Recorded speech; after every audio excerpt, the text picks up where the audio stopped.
Durante o verão de 2003, eventos no nordeste dos Estados Unidos envolvendo uma estranha criatura humanoide apareceu na mídia local antes de um grande apagão. Pouca ou nenhuma informação foi deixada intacta, e a maioria das informações na internet sobre a criatura foi destruída misteriosamente. Ela aconteceu primeiramente na parte rural do estado de Nova York. Autoproclamadas testemunhas contaram suas histórias sobre seus encontros com a criatura de origem desconhecida.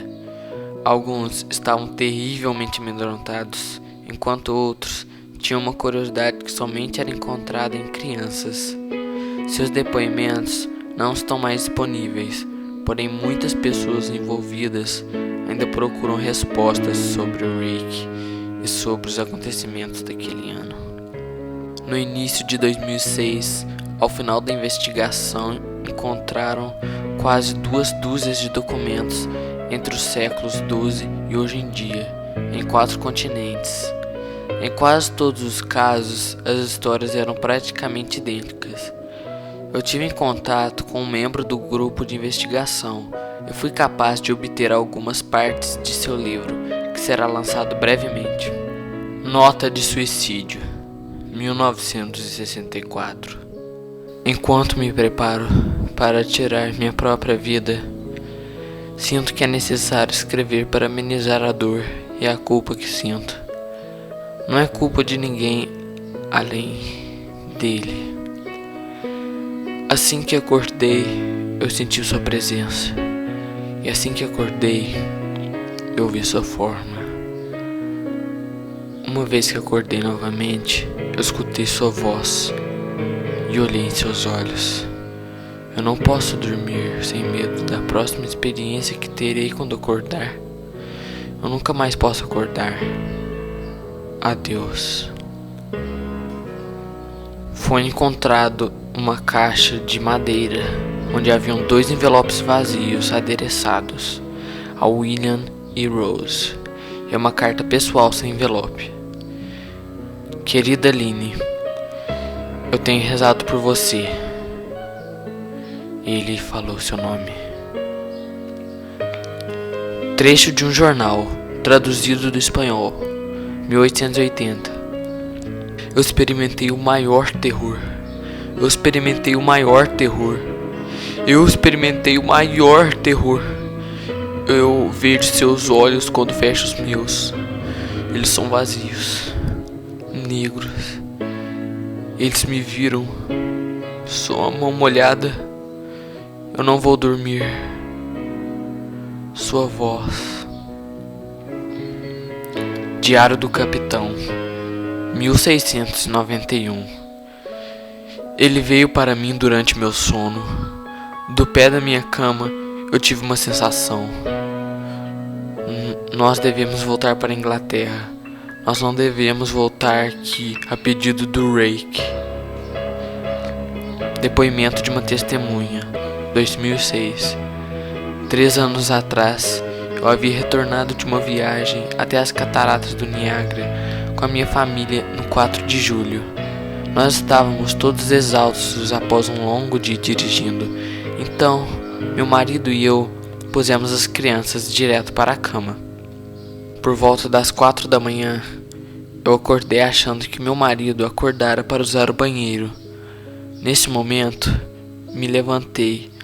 Eu acordei no processo. Me desculpei e disse a ele que eu pensava que ele havia saído da cama. Quando ele se virou para mim, ele ofegou e puxou meus pés do fim da cama tão rápido que quase me derrubou da cama. Ele me agarrou e nada disse. Quando meus olhos se acostumaram no escuro, eu fui capaz de ver o que lhe causou reação. No pé da cama, sentado, nos olhando, estava o que parecia um homem pelado, um grande cachorro sem pelo. Seu corpo estava contorcido de um jeito perturbador e desnatural, como se ele tivesse sido atropelado ou algo parecido. Por alguma razão, eu não estava instantaneamente com medo dele, mas com pena de sua condição. A essa altura, eu estava achando que nós devíamos ajudá-lo. Meu marido estava em posição fetal, ocasionalmente olhando para mim e depois para a criatura. Em um movimento agitado, a criatura cambaleou em volta da cama, chegando a ficar a uma distância de um pé de meu marido. A criatura estava completamente silenciosa por alguns 30 segundos, olhando para meu marido. A criatura pôs sua mão em seu joelho e correu em direção ao corredor, indo em direção ao quarto das crianças. Eu gritei e corri para o interruptor, planejando pará-lo antes que ele machucasse as crianças. Quando cheguei no corredor, a luz do quarto era o bastante para vê-lo a uns 20 pés de distância. Ele se virou para mim e me olhou diretamente, coberto de sangue. Eu liguei a luz do corredor e vi minha filha Clara em suas presas. A criatura descia as escadas enquanto eu e meu marido corríamos desesperadamente para salvar nossa filha. Vendo que não escaparia, carregando o peso de nossa filha, ele deixou e fugiu. Ela estava gravemente ferida e disse somente uma frase em sua pequena vida. Ela disse: "Ele é o Rake." Ele é o Rake. Meu marido caiu no lago enquanto levava nossa filha ao hospital. Ele não sobreviveu. Como era uma cidade pequena, a notícia se espalhou rapidamente. A polícia foi de grande ajuda no começo e o jornal local ficou bastante interessado também. Entretanto, a história nunca foi publicada e a TV local nunca mostrou a notícia. Por vários meses, eu e meu filho Justin ficamos em um hotel perto da casa dos meus pais. Depois de decidir voltar para casa, comecei a procurar respostas sozinha. Eventualmente, encontrei um homem na cidade seguinte que tinha uma história parecida com a minha. Nós nos encontramos e começamos a falar sobre nossas experiências. Ele conhecia mais 2 outras pessoas em Nova York que haviam visto a criatura chamada de Rake. Todos nós precisamos de 2 anos de procura de material na internet e cartas para conseguir juntar uma pequena porção do que acreditávamos ser aparições do Rake. Nenhuma das informações nos deu nenhum detalhe, história ou pista. Um jornal tinha um artigo falando sobre ele nas 3 primeiras páginas, mas depois disso, nunca mais o mencionaram de novo. Um diário de capitão não explicou nada sobre o encontro, apenas falando que o Rake mandou eles irem embora. Aquela era a última parte do diário.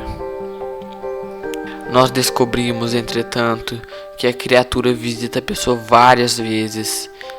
Ele também se comunicava com várias pessoas, incluindo minha filha. Isso nos levou a pensar se o Rake havia nos visitado alguma vez desde nosso último encontro. Eu pus um gravador do lado da minha cama e o deixei gravando enquanto dormia, todas as noites, por 2 semanas. Checava todos os sons do meu quarto, de mim rolando na cama, todo dia que eu acordava. No final da última semana, eu já estava meio acostumado com o som que eu fazia enquanto dormia, até que escutei o mesmo som, só que 8 vezes mais rápido que o normal. No primeiro dia da 3ª semana, pensei ter escutado algo diferente. O que eu ouvi era uma voz estridente. Era o Rake. Não consigo escutar aquilo tempo bastante para descrevê-la, e ainda não deixei ninguém escutar a gravação. Tudo que eu sei é que já escutei isso antes, e acredito que era exatamente o que falava enquanto estava ao lado de meu marido. Eu não me lembro de escutar nada na hora, mas por alguma razão, a voz no gravador automaticamente me lembra daquele momento. Os pensamentos que devem ter passado pela mente de minha filha naquela noite me deixaram muito frustrada. Eu não vi mais o Rake desde que ele arruinou minha vida, mas sei que ele está no meu quarto enquanto durmo, e temo que uma noite eu acordarei e verei ele me observando.